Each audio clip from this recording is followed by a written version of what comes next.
The Untold, Chapter 3, Hypnotized.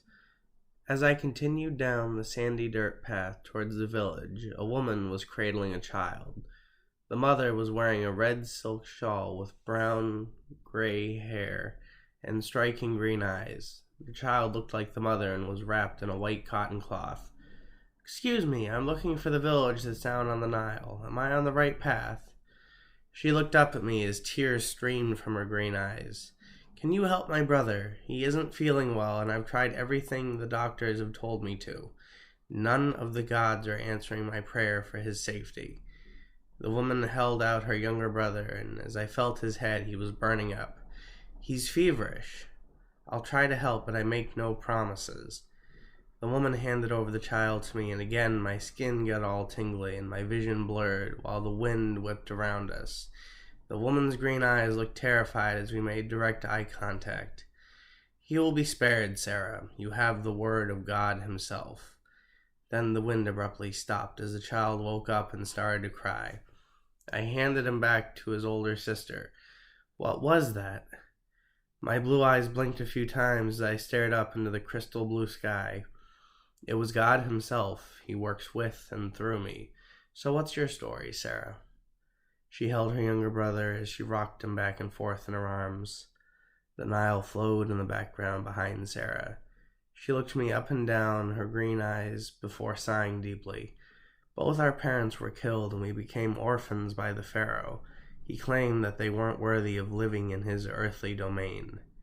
Now she held my attention fully. As I used my right hand to cover my eyes, I looked at the pyramids, and one taller than the rest was still being built. The wind picked up, and a cloud blocked the sun for a few moments, giving me clearer vision. It was gigantic, and it seemed to have people dragging the limestone up the side of the pyramids. "Sarah, are those free people doing the bidding of the pharaoh?" She shook her head, and that triggered something deep inside my soul. I felt the tingling again, and I started to lift off the ground as I felt God point my finger in the direction of the palace. "I rebuke thine power over my domain." Then a bolt of lightning shot down from the cloud and exploded the gray and marble white columns of the pharaoh's palace. My feet touched the ground again as I was given back control over my body. Sarah was covering her brother's ears as